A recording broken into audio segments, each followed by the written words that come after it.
voltar a Efésios, capítulo 1. Deixe-me tomar uns minutinhos de relembrar aquilo que nós falamos a semana passada e por que nós estamos a falar disso. A semana passada nós falamos sobre, iniciamos a falar sobre o antigo evangelho e tem uma razão de ser isso, não é? Porque quando nós falamos do antigo, estamos a pensar uma coisa velha, mas a ideia não é que está passada de moda ou que está desfasada, mas é que há um só evangelho, há um único evangelho, que lamentavelmente ao longo da história sofreu e está a sofrer muitos ataques. Por vezes, os ataques vêm em forma de tentar ajudar, porque aparentemente Deus não consegue fazer o seu trabalho, não é? E nós então temos que ajudar, porque talvez Deus também ele está tão longe que ele não consegue perceber a linguagem dos seres humanos. Então nós temos que ajudar, mas a única coisa que nós estamos a fazer com isso é deturpar o antigo ou o verdadeiro evangelho. Então nós iniciamos a falar a semana passada sobre a realidade do ser humano sem Cristo, sim? Que esse ser humano está totalmente incapacitado, totalmente inabilitado para buscar a Deus. A tal ponto que há um salmo, e o apóstolo Paulo vai lembrar desse salmo, que diz, não é? Que não há justo, nem sequer um. Sim? Não há quem busque o bem, ou que faça o bem.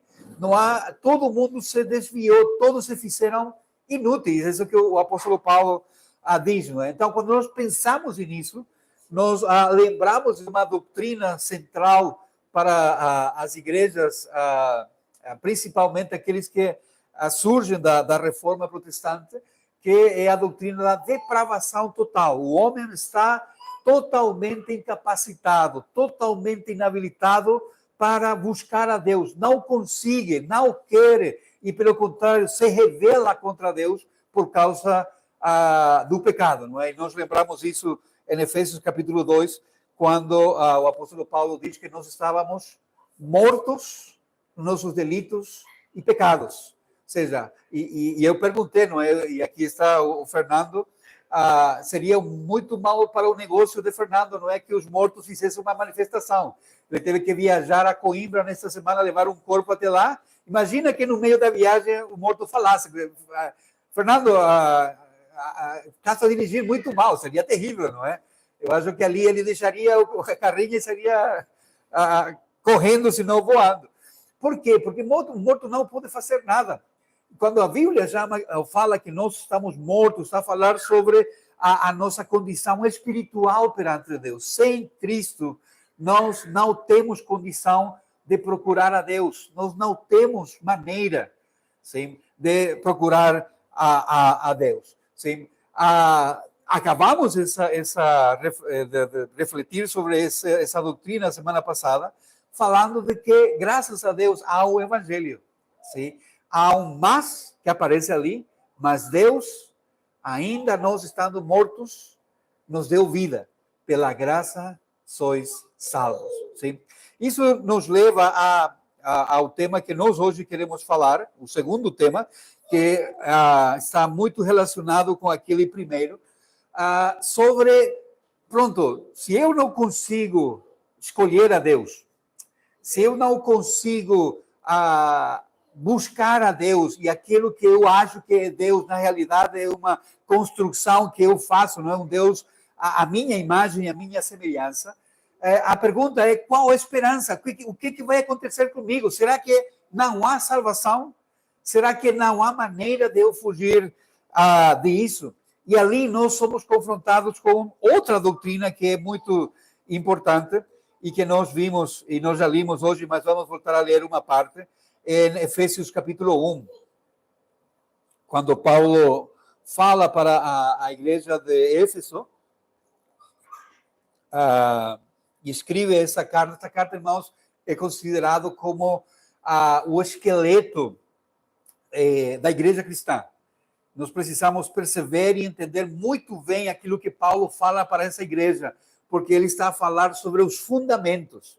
E é muito interessante que Paulo inicia pronto a cumprimentar a igreja, não é? E a maneira que fala para eles já, ao falar ali, Paulo, apóstolo de Jesus Cristo, pela vontade de Deus, a falar dele, aos santos que estão em Éfeso e fiéis em Cristo Jesus.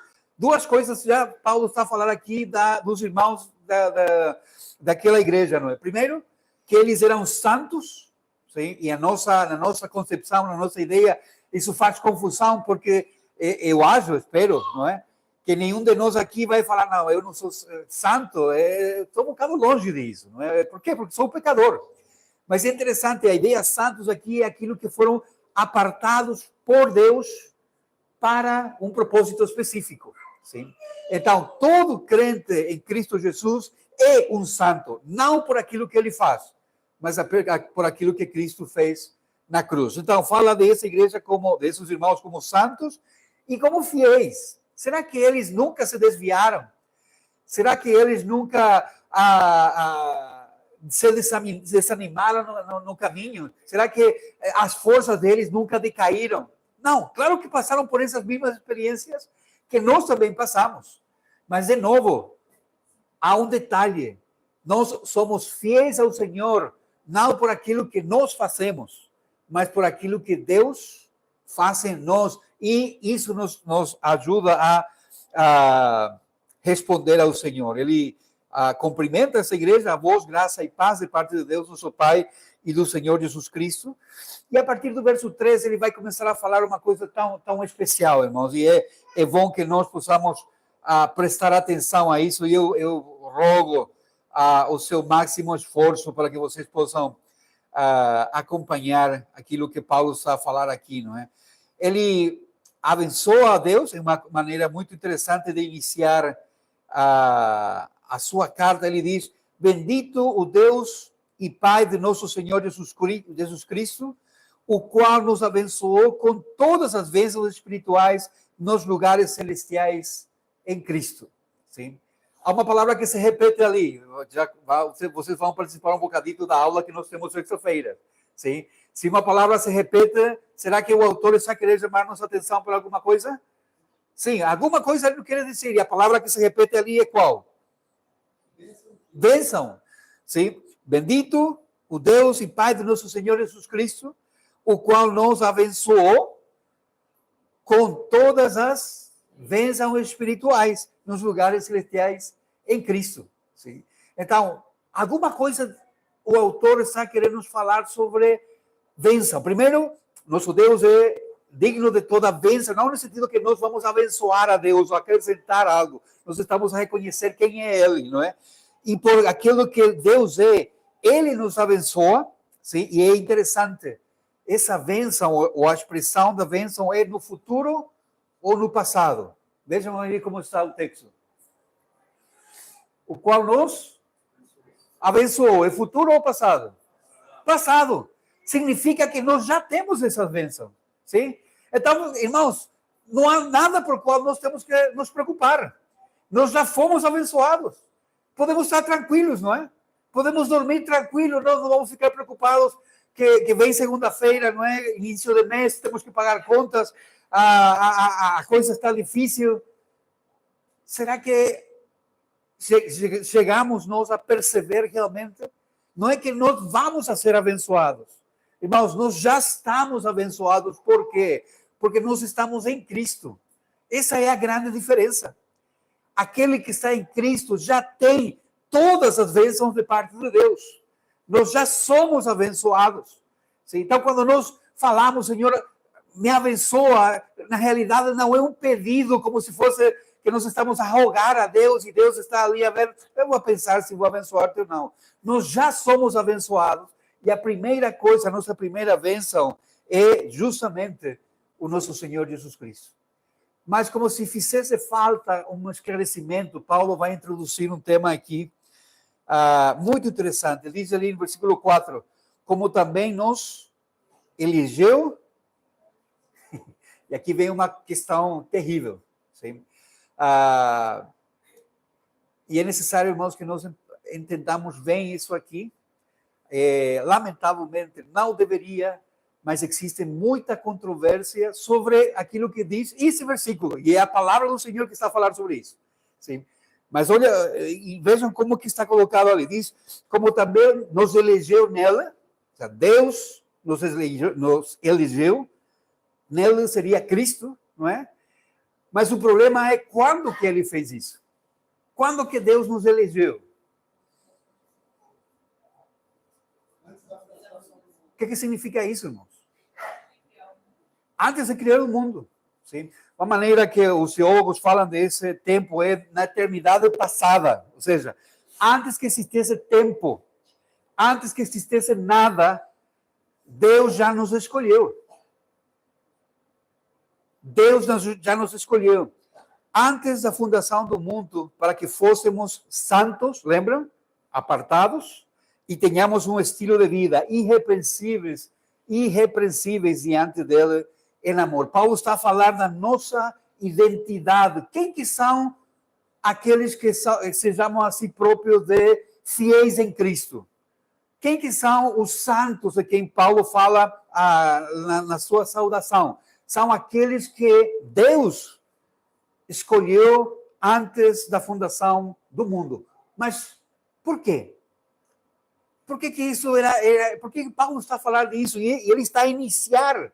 Sim? Mas vamos complicar mais a questão? Olha o versículo 5. E ali aparece outra palavra. E essa palavra é terrível, irmãos. Sim? Diz, e nos predestinou para filhos de adoção por Jesus Cristo, para si mesmo, segundo o beneplácito da sua vontade. Lembra uma pergunta que nós fizemos no início? Se eu estou depravado totalmente, se eu não tenho esperança, se eu estou incapacitado, não tenho capacidade por mim próprio de buscar a Deus, sim? Se o pecado me matou, eu estou morto espiritualmente, sim? Qual é a esperança que eu tenho? O que é possível fazer? E a resposta de Deus não é aquilo que tu fazes, é aquilo que eu fiz, sim? Mas não é nos teus méritos, não é no estilo de vida que tu vais chegar a ter, mas é porque eu decidi que assim fosse. Portanto, eu o fiz, eu te escolhi antes da fundação do mundo. E a ideia da predestinação é justamente isso. Sim? Predestino, antes já foi destinado para alguma coisa. E é muito interessante. Ele fala que nós fomos elegidos para, versículo 4, fôssemos para ser santos, um povo interessante, assim, se vocês lembram que o apóstolo Pedro diz que ele nos escolheu como nação santa. Sim? Deus é que faz isso. E é muito interessante porque é Deus a agir. Ele me faz santo, ele me faz irrepreensível, sim? E ele me faz filho. E aqui uma coisa interessante. Uma das grandes divergências que os muçulmanos têm conosco é o fato de que eles falam que Deus tem Deus não tem filho, que Deus é um só. Mas aquilo que nós vemos no Novo Testamento e em toda a Bíblia, aliás, é que Deus tem um filho, sim? E esse filho se chama Jesus Cristo. Ele é o único filho por direito de Deus. Mas Deus nos faz a nós, seus filhos, por adoção. Ele nos adota na sua família. Por isso que aquela expressão que geralmente se usa, não é? Da questão de que todos nós somos filhos de Deus, não é certo. Não é verdadeiro. Não, nem todos são filhos de Deus. Filhos de Deus são aqueles que foram adotados por Deus. E ali vai surgir de novo a questão a pergunta, não é? Como que Deus escolhe as pessoas para adotá-los? Será que há um tamanho específico, sim? De 1,60 m a 1,80 m, o que é mais disso ou menos disso, não vai. Quilagem, graças a Deus que não, senão tem que ser 150 para cima. Qual que são os parâmetros que Deus usa para escolher quem que vai ser salvo ou não? Sim? Há uma das deturpações que se fez de essa doutrina de que Deus nos escolhe antes da fundação do mundo, é que fala que Deus escolhe as pessoas porque Deus sabe todas as coisas. Sim? Então, o que Deus faz? Ele vai no futuro, sim, como ele conhece o futuro, e sabe que um dia Wesley vai ouvir o evangelho e vai responder o evangelho, então fala, ok, Wesley vai ser o meu escolhido. Mas ali a ação está, ou a responsabilidade está sobre quem? Sobre o homem, sobre Wesley. E se Wesley rejeita o evangelho? Então, não, eu queria Wesley, mas não consigo, não é? Então vou para o Juninho. Sim? Então, em algum momento, o Juninho vai ouvir o evangelho, vai escolher, vai buscar a Deus, então Deus fala, ok, Juninho forma parte da minha lista. Sim? Mas, de novo, ali o mérito vai ser de Juninho, vai ser do homem. E o contrário, aquilo que nós estamos vendo aqui na palavra do Senhor é que Deus faça isso, não porque ele já viu o filme. Sim? Nunca aconteceu que vocês já viram um filme e depois assistem com o outro e fala para o outro, olha, agora ele vai levar uma pancada. Coisa terrível, não é?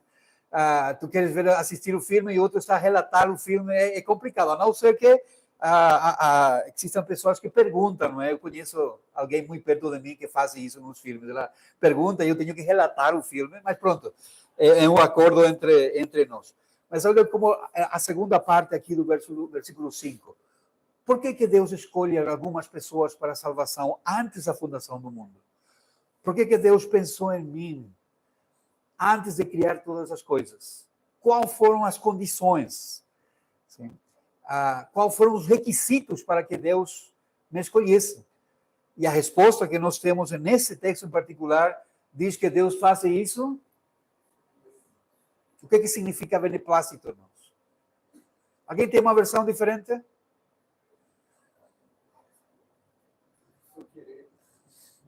Vamos a colocar de uma maneira muito mais simples. Porque Ele quer. Porque Ele quer. Sim?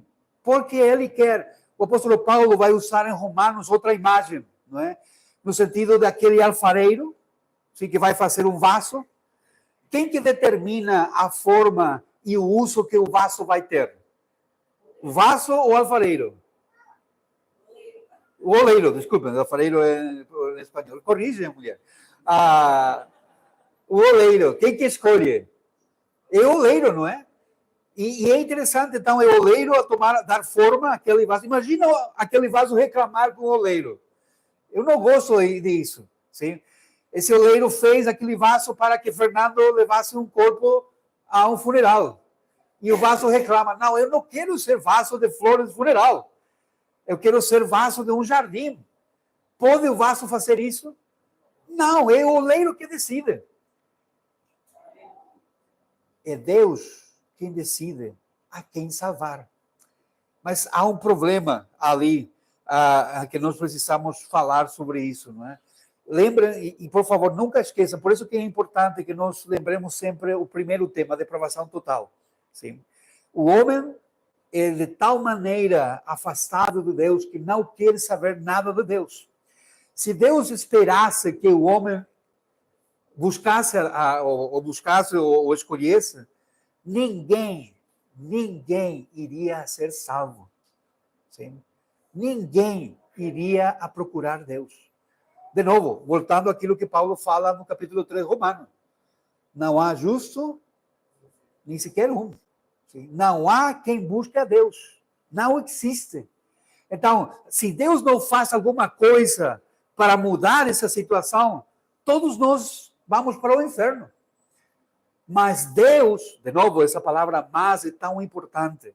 Deus, na sua infinita misericórdia, e porque Ele quer, Ele escolhe pessoas para salvá-las de todos os lugares do mundo e de todos os tempos.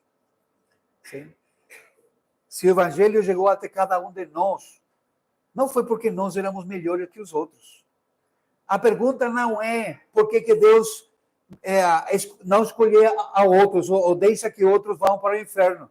A pergunta é, por que Deus me escolheu a mim? Eu me conheço. Eu sei quem sou. Eu sei os problemas que eu tenho. Sim? Eu não me escolheria a mim próprio. Mas Deus, no seu grande amor, antes da fundação do mundo, porque Ele escolhe alguns para a salvação e vida eterna. E Paulo vai esclarecer ainda mais quando ele diz, para louvor da glória de sua graça, pelo qual nos fez agradáveis a si no amado. Sim? Deixe-me colocar isso em outras palavras. Tudo quanto Deus faz é para que Ele seja louvado. E não podemos acusar a Deus de orgulho. Deus não tem orgulho. É que não existe ninguém por cima de Deus. Então, quando Ele faz alguma coisa, é para Ele próprio. Porque se Ele fizesse para outro, o outro seria Deus. Que, de novo, é o problema do evangelho moderno que nós temos. Sim? Quando o homem é colocado por cima de Deus. Então, coitadinho Deus. Deus está sozinho, não é? E ele não quer estar sozinho, então ele procura que o homem dê atenção. Então, por favor, aceita Jesus Cristo, porque Deus não quer ficar sozinho. Como que vai deixar sozinho Deus? Por favor. Não é isso que o apóstolo Paulo está falando. Sim? Por vezes, lamentavelmente, os textos bíblicos são deturpados, não é? Nós temos um que é muito famoso, que é Apocalipse 3:20. Sim? Eis que estou à porta e bato. Se alguém ouvir a minha voz e abrir a porta, entrarei até ele e com ele cearei e ele comigo. No princípio, no momento, se nós lemos isto sem o contexto, parece ser que a ideia é que Deus está do lado de fora da porta, não é? E ele está a bater. Porque ele não consegue entrar pela sua conta. Sim? Ele não consegue forçar. Ou, geralmente, a explicação que dá é que a porta não tem, como se fala? Maçaneta do lado de fora. Sim? Só tem do lado de dentro. Então, se eu ouço, porque aqui diz, não é? Se alguém ouvir a minha voz e abrir a porta, entrarei até ele, e com ele cearei e ele comigo. Então, eu ouço, eu abro, e ali Deus entra, não é? Então, quem tem o poder ali de novo? É o homem. Sou eu que ouço, sou eu que abro para que Deus possa entrar. O problema com esse texto é que esse texto não é para ímpios. Está a falar essa carta, se os irmãos veem um bocadinho mais para cima, deixe-me só chegar até lá. Verso 14 diz, e o anjo da igreja de Laodiceia escreve isto. Escreve, isto diz o Amém, a testemunha fiel e verdadeira, o princípio da criação de Deus. A carta é para quem? É para uma igreja, principalmente para o pastor dessa igreja. Aqui a ideia de anjo está a falar do pastor, aquele que está na frente, aquele que deveria dar as mensagens de parte de Deus. Então, a carta é dirigida para ela. Então, não é para gente que não conhece a Deus. E é triste, e essa carta é uma carta muito triste, porque é a igreja da Odisseia que deixou Deus de fora. É uma igreja apóstata, uma igreja que se desviou, uma igreja que não é fiel à palavra do Senhor. E a ideia ali é que Deus está a chamar alguns que estão a reconhecer que há um problema para que eles voltem a ter um relacionamento com Cristo. É uma chamada ao arrependimento para essa igreja, não é? É isso que o autor aqui está a falar. Então, nós precisamos relembrar, precisamos voltar ao início. Não é que eu dou autoridade ou autorização a Deus para entrar no meu coração. É Deus quem me procura, é Deus quem me busca. E Ele faz isso para a sua própria glória, para que Ele seja glorificado. Por que nós cantamos louvores a Deus? Por que nós falamos de quem é Deus através das nossas músicas? Porque Ele é merecedor. Ele é Deus. Então, quando nós pensamos na nossa salvação, nós precisamos lembrar, eu sou salvo não pelos meus méritos. mas é porque Deus, na sua graça e na sua infinita misericórdia, pensou em mim, me escolheu, marcou o encontro. Sim, eu amo o texto onde fala sobre a mulher samaritana, onde Jesus Cristo, não é, podendo ir por outro lado, ele escolhe passar por Samaria, ele manda os seus discípulos a comprar comida, não é? Porque ele tinha alguma coisa a fazer. E nesse momento a mulher samaritana chega lá e ele começa a falar. E ali já há um problema. Como que tu, sendo homem, falar comigo? Ainda mais, homem judeu, falar com uma samaritana. Sim? Mas Jesus marcou um encontro com a samaritana. E ela se converteu naquele dia. É a mesma coisa com cada um de nós. Em algum momento, Deus marcou um encontro conosco. Em algum momento, Deus falou, esse dia, Carlos vai ouvir o Evangelho. Esse dia, Carlos vai entender que se eu não faço alguma coisa, se ele não reconhece que é pecador, se ele não se arrepende, ele vai para o inferno. E esse dia, Carlos vai responder ao meu amor. Essa é a história de cada um de nós. Então, quando nós falamos sobre o antigo Evangelho, nós precisamos lembrar, eu sou totalmente depravado, não consigo buscar a Deus, mas Deus pensou em mim antes da fundação do mundo. Antes que existisse qualquer coisa, Deus me escolheu. E eu estou hoje no caminho do Senhor, porque foi o Senhor quem determinou isso. Foi o Senhor quem preparou todo o caminho. A história da Bíblia, irmãos, aqueles livros que vocês acham que são tão terríveis do Antigo Testamento, nós teríamos que começar a ler isso como a nossa história. Sim? Imagine Deus falando para Noé, Noé, capricha na arca, porque eu preciso salvar a tua família, porque da tua família vai vir o descendente, vai vir Jesus Cristo, que te vai morrer na cruz, para que Carlos um dia seja salvo. A história que a Bíblia relata é a história da nossa salvação. Tudo que Deus fez através da história para que hoje possamos estar aqui sentados. E se tu ainda não tens a Cristo no teu coração, talvez hoje foi o dia que o Senhor marcou para que tu ouças. Tu eres pecador, tu precisas de Cristo. Arrepende dos teus pecados, fuge para Cristo. Experimenta a sua presença na tua vida.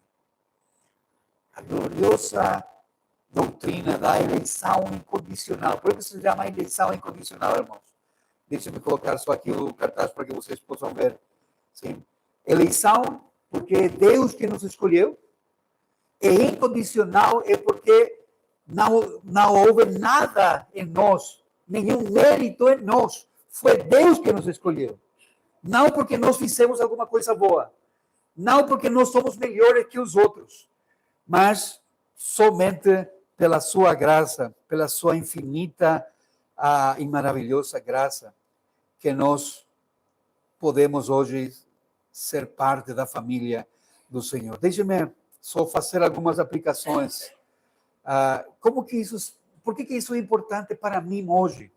Por que eu preciso relembrar doutrinas tão básicas, tão discutidas também? Mas é necessário que nós possamos pensar isso. Primeiro, porque saber isso nos lembra que a salvação, a nossa salvação é segura. Não há nada que eu possa fazer para perder a minha salvação. Sim? Não há nada que eu possa fazer para perder a minha salvação. Por quê? Porque eu não fiz nada para ganhar a minha salvação. A minha salvação não depende de mim, depende de Deus. Se eu sou realmente salvo, a Bíblia fala que eu vou perseverar até o fim.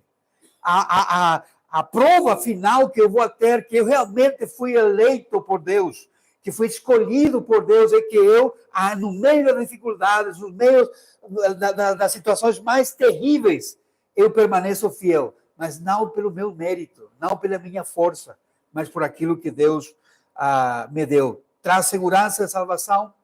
Saber que eu fui escolhido antes da fundação do mundo me tem que fazer, me dá uma profunda gratidão ao Senhor. Quando eu soube, irmãos, quando eu soube que Deus pensou em mim antes da fundação do mundo, isso mudou a minha maneira de viver a vida e a minha maneira de pensar. Eu era um adolescente com muitos problemas. Eu era um adolescente que tinha que agir como adulto. Estava com 17 anos e tinha que já estar à frente de uma igreja, uma cambada de velhotes que a única coisa que faziam era implicar comigo. Era terrível, sim, era terrível. A única coisa que queria fazer cada domingo era fugir, desaparecer. Mas quando eu descobri no Salmo 139, não é, que Deus pensou em mim antes da fundação do mundo, isso mudou a minha maneira de encarar, e a única coisa que produz isso em mim agora é gratidão. Gratidão. Graças a Deus. Não depende de mim, não fui eu, é Deus que me escolheu. Pensar na doutrina da eleição incondicional também nos tem que levar à humildade. Sim. Irmãos, nós não somos melhores que ninguém. Nós não somos melhores que ninguém. A única diferença entre nós e aqueles que caminham agora para a perdição eterna, para o inferno, é que Deus nos escolheu. E isso nos tem que manter humildes. Nos tem que manter humildes. Sim. Não é que a igreja precisa de mim, por isso que eu vou à igreja. Não, eu que preciso da igreja. Porque através da igreja é que Deus me dá as suas bênçãos.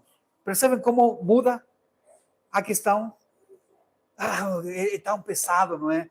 Um final de semana mais, outra coisa mais para fazer. Não, eu faço porque eu lembro, eu não merecia aquilo que eu tenho. Essa doutrina me motiva a santificação também. Lembrar que eu vivo para agradar a Deus. O motivo, lembra que nós cantamos? O motivo da nossa, a razão do nosso viver é agradar ao Senhor. Eu vivo para te agradar. Essa deve ser a nossa motivação dia após dia. Então eu luto contra o pecado justamente por isso. Para que Deus se agrade em mim. Mas graças a Deus eu não faço isso sozinho. Essa doutrina, irmãos, me faz a mim pregar com alegria, com força e não cansar-me de pregar. Essa alegria nos motiva a falar a outros do Evangelho. Por quê? Porque, de novo, eu não tenho que fazer ter métodos, não é? Por exemplo, falar da minha mocinha que morreu, não é? E do jeito que morreu, e fazer chorar vocês. E depois fazer um apelo e vocês respondem, não é? Porque foram tocados.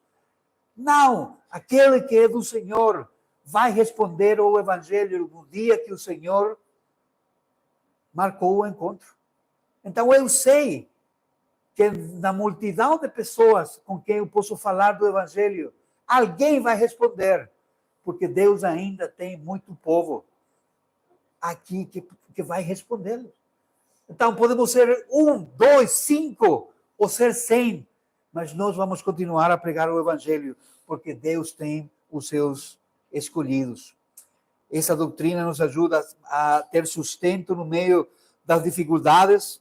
As aflições da vida não podem frustrar o propósito eterno de Deus para seus eleitos. Ele está no controle soberano e nos inspira para adorar a Deus de uma maneira reverente. Quando nós cantamos ao Senhor, quando nós temos o tempo a sós com Deus, onde nós lemos a sua palavra, quando nós louvamos ao Senhor nas nossas casas sozinhos, lembrar, eu faço isso porque Deus me amou desde antes da fundação do mundo. Não havia mérito, não há mérito nenhum em mim, mas pela sua graça e pela sua misericórdia, Ele me salvou.